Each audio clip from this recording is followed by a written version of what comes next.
Welcome to Sahi classes. आज हम पढ़ने वाले हैं विद्युत धारा के लेक्चर नंबर 2। तो लेक्चर नंबर 2 पढ़ने से पहले आप लेक्चर नंबर 1 नहीं देखे हैं तो प्लीज देख लीजिए ताकि आपको अच्छे से समझ में आए। तो आज का टॉपिक है हमारा अपवहन वेग। अपवहन वेग यानी आपका ड्रिफ्ट वेलोसिटी। तो अपवहन वेग स्टार्ट करते हैं हम लोग पढ़ना। तो सबसे पहले हम एक आपका विद्युत चालक लेते हैं जिसको हमने आपको बैटरी से कनेक्ट नहीं कर रखा है या सेल से कनेक्ट नहीं किया है। तो इस चालक के अंदर आपके जो भी मुक्त इलेक्ट्रॉन है वह क्या है, अभी आपके रैंडम गति कर रहे हैं। क्या कर रहे हैं? रैंडम गति कर रहे हैं। कोई इधर जा रहा है, कोई आपका उधर जा रहा है, मतलब इधर उधर कोई किसी दिशा में आपका इलेक्ट्रॉन एक निश्चित दिशा में नहीं जा रहा है, आपका अलग अलग दिशाओं में अभी जा रहा है। अभी हम इसको बैटरी में कनेक्ट नहीं करे हैं, जिसकी वजह से क्या है, अभी जो इसके चालक के अंदर जो मुक्त इलेक्ट्रॉन है वह आपके रैंडम गति कर रहा है। यानी कोई इधर जा रहा है, कोई उधर जा रहा है, कोई इधर जा रहा है, कोई इधर जा रहा है। यानी आपका इस चालक के अंदर बहुत सारा इलेक्ट्रॉन है, जो कोई इधर जा रहा है, कोई इधर जा रहा है, कोई उधर जा रहा है, कोई इधर जा रहा है, कोई उधर जा रहा है। तो ये आपका जिग-जैग चाल में चल रहा है। और इसी जो गति कर रहा है, इसी गति को हम कहते हैं यादृच्छिक गति। यादृच्छिक गति कहते हैं इसी को हम यादृच्छिक गति या रैंडम मोशन, रैंडम वेलोसिटी कहते हैं। ठीक है, रैंडम मोशन कहते हैं। तो अभी हम इसको मान लीजिए एक आपका पहले एक इलेक्ट्रॉन U1 का वेग U1 है, दूसरे का U2 है, तीसरे इलेक्ट्रॉन का वेग U3 है। ऐसे ही आपके n इलेक्ट्रॉन का वेग UN है। अब इसका हम क्या करते हैं, इसका हम अगर वेग निकालेंगे तो इसका वेग आपका शून्य आएगा। वेग शून्य आएगा। क्यों आएगा? क्योंकि यह रैंडम मोशन तो हो ही रहा है आपका, मतलब इधर उधर जा रहे हैं, लेकिन एक इलेक्ट्रॉन मान लीजिए आपका इधर जा रहा है तो एक इलेक्ट्रॉन आपका इधर भी आ रहा है। तो दोनों आपस में एक दूसरे को क्या कर देंगे, कैंसल आउट कर देंगे, और जिसकी वजह से इसका मान शून्य हो जाता है। तो अब इस विद्युत चालक का हम अगर औसत वेग निकालते हैं, औसत वेग निकालेंगे तो ये हो जाएगा U1 plus U2 plus U3 plus में U1 और बटे में आपका हो जाएगा N। तो औसत जब वेग आपका शून्य है तो औसत वेग भी आपका शून्य हो जाएगा। औसत वेग भी शून्य हो जाएगा। अभी हम चालक को क्या किए हैं कि बैटरी से कनेक्ट नहीं कर रखे हैं, जिसकी वजह से क्या हो रहा है, आपका औसत वेग शून्य हो जा रहा है। अब हम इस विद्युत चालक को क्या कर रहे हैं, बैटरी से कनेक्ट कर दे रहे हैं। इस विद्युत चालक को हम क्या कर रहे हैं, बैटरी से कनेक्ट कर रहे हैं। इस विद्युत चालक को हम बैटरी से कनेक्ट कर रहे हैं। यहाँ पे प्लस आ गया, यहाँ पे माइनस आ गया है। अब जैसे ही हमने इस विद्युत चालक को बैटरी से कनेक्ट किया है, वैसे ही क्या हुआ है, इसके अंदर जो इलेक्ट्रॉन थे वह क्या हो रहे हैं, प्लस की तरफ अट्रैक्ट होना स्टार्ट कर दिए। यानी आपका यह प्लस की तरफ, प्लस साइन की तरफ स्टार्ट हो गया चलना। तो ये एक निश्चित दिशा में आपका शुरू हो गया। तो यहाँ पे अब जैसे हमने बैटरी से कनेक्ट किया तो देखा कि जो भी हमारा इलेक्ट्रॉन पहले जब रैंडम गति कर रहा था, अब वह क्या कर रहा है, एक निश्चित गति कर रहा है, यानी एक ही दिशा में वह जा रहा है। अभी आपका जो बैटरी से कनेक्ट करते ही इलेक्ट्रॉन क्या हो गया, प्लस की तरफ जाना शुरू हो गया, यानी एक निश्चित दिशा में जाना शुरू हो गया। तो इसका पहला, अगर इस इलेक्ट्रॉन की बात करते हैं तो पहले इलेक्ट्रॉन का वेग था, अब हो गया V1, दूसरे का हो गया V2, तीसरे का हो गया V3, और ऐसे ही आपका Vn, N वाले का Vn हो गया। तो अब देखिए पहले वाला का औसत वेग क्या था, U1 था, अब यहाँ पे V1 हो गया है। तो यहाँ पे अब देखिए आपका वेग में अंतर आ गया है, तो अब यहाँ पे आपका औसत वेग क्या होगा, 0 नहीं होगा। जीरो नहीं होगा तो देखिए अब इसका औसत वेग क्या होगा। औसत वेग, औसत वेग अब हो जाएगा v1 प्लस में v2 प्लस में v3 और vn तक और बटे में n। इसी को हम क्या कहते हैं, vd कहते हैं। vd मतलब क्या होता है, अपवहन वेग, इसी को कहते हैं अपवहन वेग। इसी औसत वेग को हम क्या कहते हैं, अपवहन वेग कहते हैं। तो अब देखिए आपका अपवहन वेग होता क्या है। अपवहन वेग की परिभाषा देखिए क्या होता है। चालक पर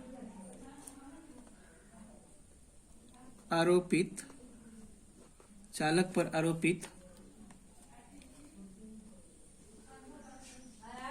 विभवांतर, चालक पर आरोपित विभवांतर के कारण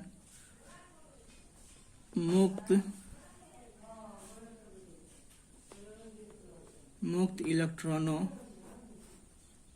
में उत्पन्न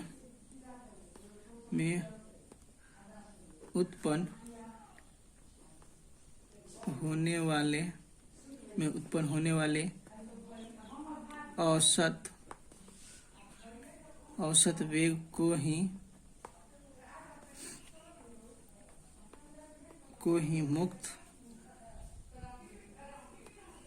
मुक्त इलेक्ट्रॉनों का अपवहन वेग कहते हैं। अपवहन वेग कहते हैं। इसे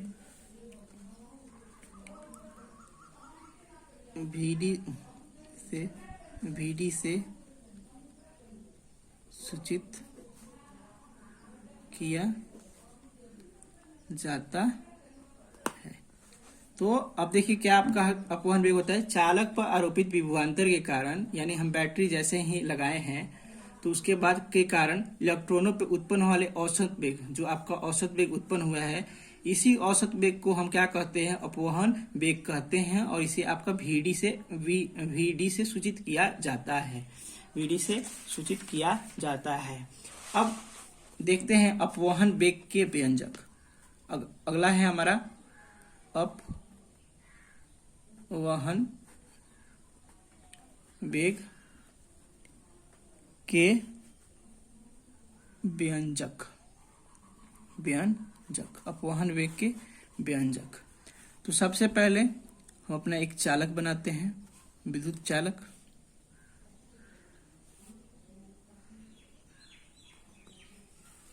इसको हम बैटरी से कनेक्ट कर देते हैं या सेल से, ठीक है। ये आपका प्लस, ये माइनस, ये प्लस, ये माइनस। अब इसमें आपका जैसे ही हमने कनेक्ट किया तो इलेक्ट्रॉन क्या हो गए, प्लस की तरफ चलना स्टार्ट कर दिए।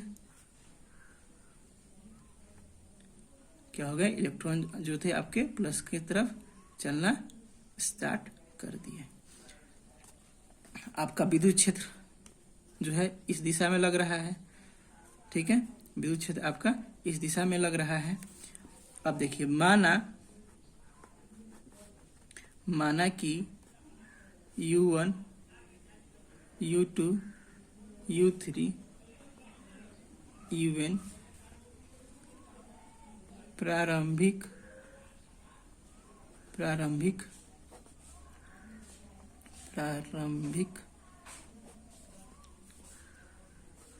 वेग है। इलेक्ट्रॉनों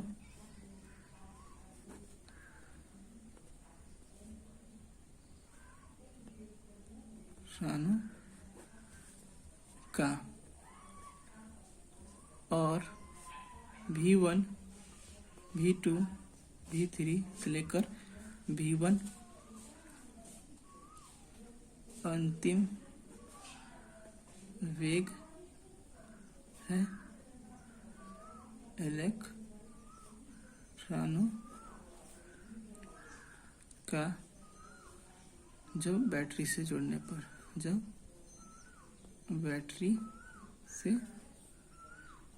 जोड़ने पर आपका u1 u2 u3 un जो आपका वेग है वह क्या है, प्रारंभिक वेग है, जब हमने इसको विद्युत सेल से नहीं जोड़ा है।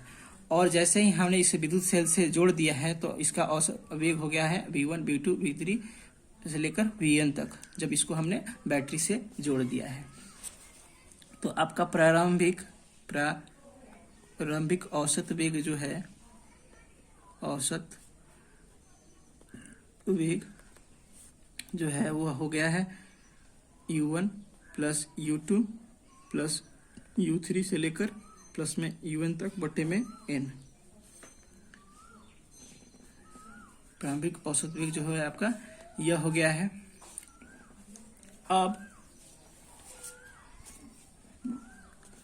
अब जो आपका विद्युत क्षेत्र के द्वारा जो बल लगेगा इलेक्ट्रॉन पर, वह बल देखिए होगा, आपका विद्युत क्षेत्र इस दिशा में जा रहा है तो बल लगेगा इलेक्ट्रॉन पे इस दिशा में। हमेशा ही याद रखिएगा, जो भी आपका विद्युत क्षेत्र के जो बल लगाता है वह अपने से विपरीत दिशा में बल लगाता है, ठीक है। तो विद्युत क्षेत्र द्वारा इलेक्ट्रॉनों पर बल, मतलब विद्युत क्षेत्र जैसे ही हमने बैटरी लगाया विद्युत क्षेत्र चलना स्टार्ट हो गया। अब इसके कारण जो बल लग रहा है वह हो गया है F = माइनस में QE। तो Q यहाँ पे आवेश क्या है, आपका इलेक्ट्रॉन है, इलेक्ट्रॉन पे बल लग रहा है Q, तो ये इसको हम समीकरण 1 नाम देते हैं। अब यह आप समझिए कि माइनस का साइन क्यों आया है, माइनस का साइन इसलिए आया है ताकि आपका जो बल लग रहा है, क्या लग रहा है, विद्युत क्षेत्र के विपरीत दिशा में बल लग रहा है, ठीक है। इसके वजह से आपका क्या आ गया है, माइनस का साइन आया है। अब इस बल के कारण जो त्वरण उत्पन्न होगा, F बल के कारण त्वरण, जो इस बल के कारण जो त्वरण होगा वो होगा F = में ma, तो A = में F बटे में m। तो समीकरण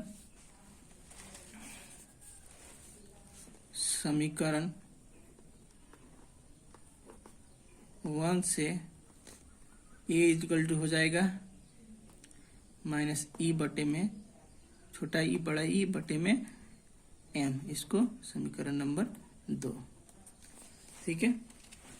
अब देखिए क्या हो गया है, आपका बल लगा, बैटरी लगाने के बाद हमारा जो बल लगा इतना लगा, ठीक है। अब क्या हो रहा है कि अब यह त्वरण, अब आपका यह त्वरण के कारण, यह त्वरण A वेग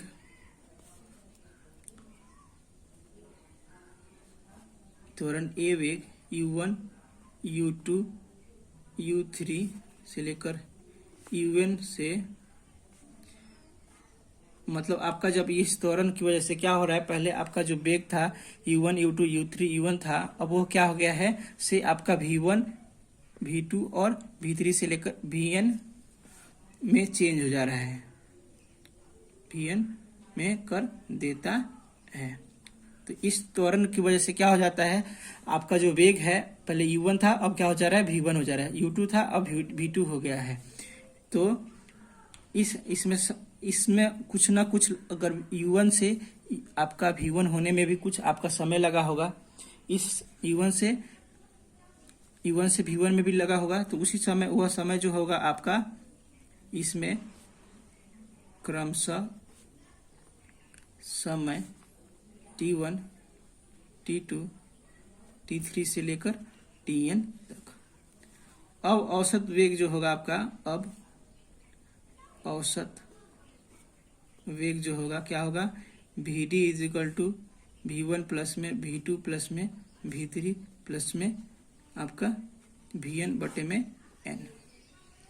समीकरण नंबर 3 दे देते हैं इसका नाम।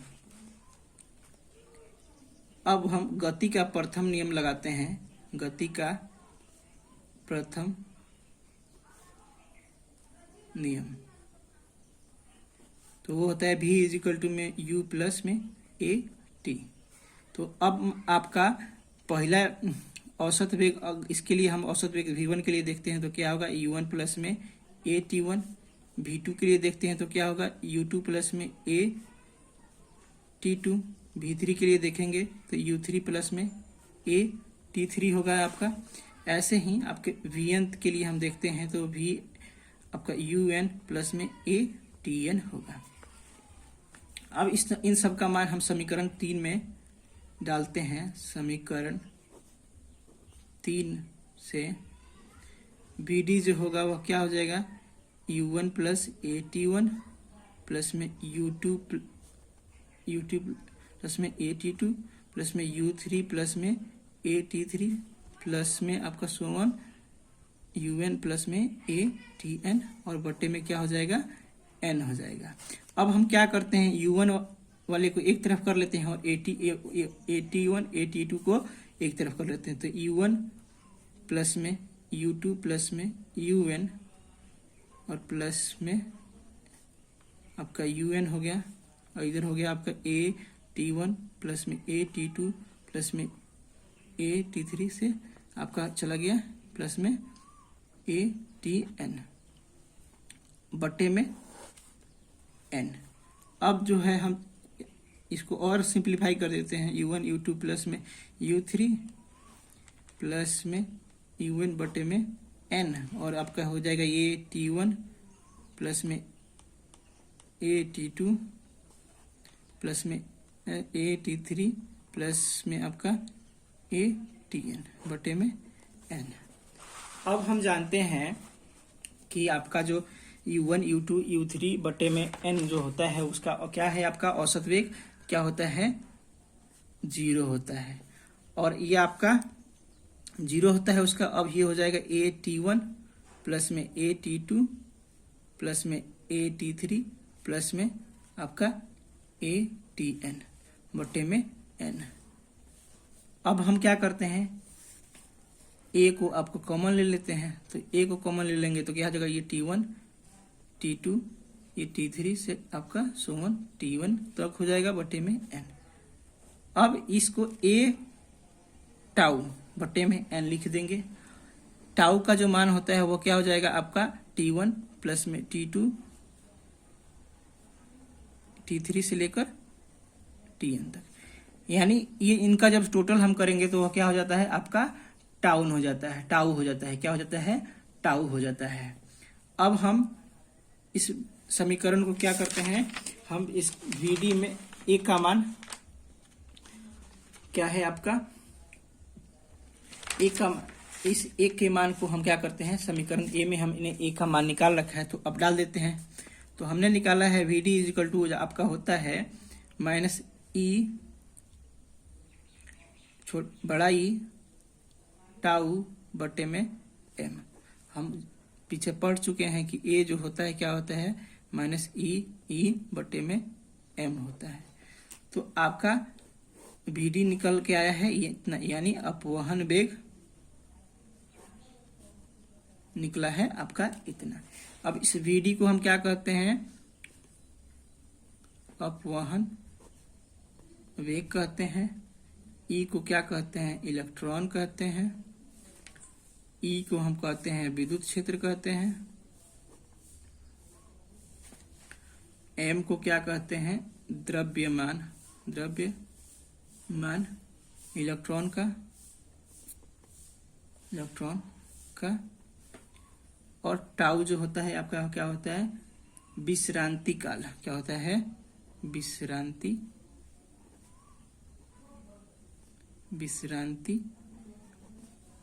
काल कहते हैं। यानी विश्रांति काल मतलब वह समय जब आपका u1 क्या हो रहा है, u1 v1 में चेंज हो रहा है, उसी समय को हम क्या कहते हैं, आपका टाउ कहते हैं। यानी टाउ मतलब क्या होता है, विश्रांति काल होता है। तो अब हमने व्यंजक निकाला तो vd का जो मान आया आपका माइनस ई बटे में ई जेड बटे में m।